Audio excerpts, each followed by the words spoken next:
আমরা এখন সেলুলার জেলের আর্ট গ্যালারিটা দেখছি। আপনাদের জেনে রাখা দরকার যে সেলুলার জেল 1896 থেকে 1906 পর্যন্ত তৈরি হয়েছিল। সেলুলার জেলের 7টি উইংস ছিল, এখন হচ্ছে সেটা 3টি উইংস আছে আর একটা ওয়াচ টাওয়ারও আছে। বাকি 4টি উইংস বিভিন্ন সময় নষ্ট হয়ে গেছে। এই জেলে 696 জনকে বন্দি করে রাখা যেত। এই জেলে বিভিন্ন সময় বিভিন্ন স্বাধীনতা সংগ্রামীকে বন্দি করে রাখা হয়েছিল তাদেরকে পানিশমেন্ট দেওয়ার জন্য। এই জেলে স্বাধীনতা সংগ্রামীদের পানিশমেন্ট দেওয়ার কিছু জায়গা আমরা এই ভিডিওতে তুলে ধরব।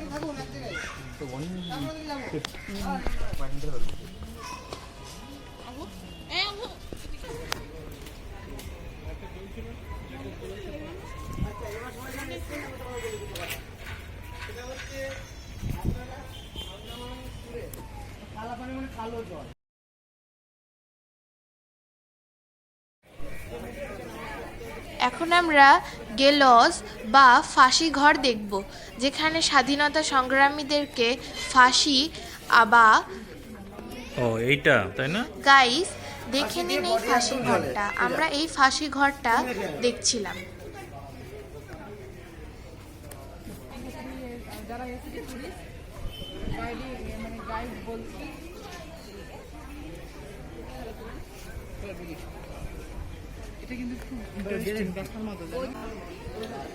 গাইস এখন আমরা দেখছি ওয়ার্কশেড, যেখানে স্বাধীনতা সংগ্রামীদেরকে বিভিন্ন পদ্ধতিতে কাজ করানো হতো।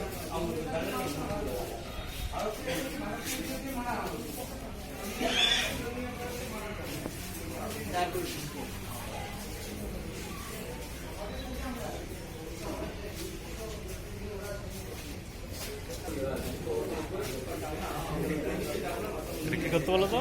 কি করতে? এটা নারকেল ভাঙতো। গুড। নারকেল দিয়ে তেল তৈরি করতো।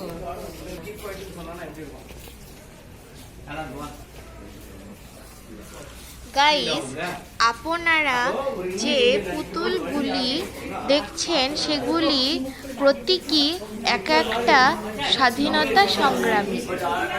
জেলবন্দি স্বাধীনতা সংগ্রামী ইংরেজদের কথা অমান্য করলে এইভাবে তাদের শাস্তি দেওয়া হতো।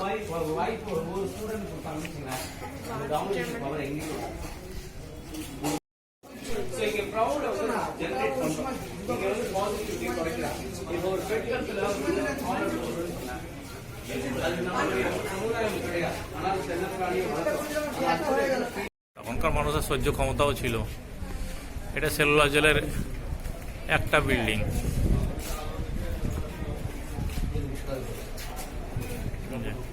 সেলুলার জেলের কুটুরি, এগুলো একটা করে কুটুরি।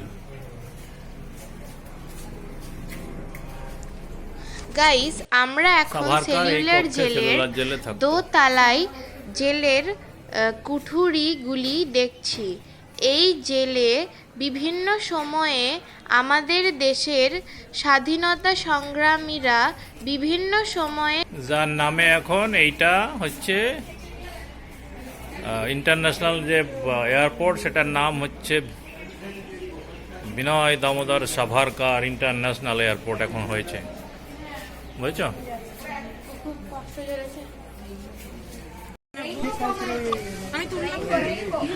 আমরা এখন ওয়াচ টাওয়ারের ওপর থেকে বে অফ বেঙ্গলের সুন্দর দৃশ্য দেখতে পাচ্ছি, যে দৃশ্যটি খুবই মনোরম এবং সুন্দর।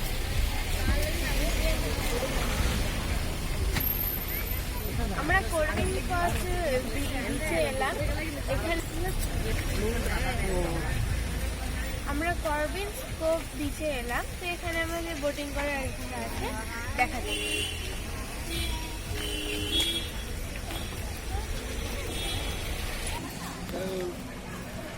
করবিন কোভস ব্রিজ, করবিনস কোভ বিচ, এখানে হচ্ছে আন্দামান নিকোবর দ্বীপপুঞ্জের করবিন কোভ বিচ।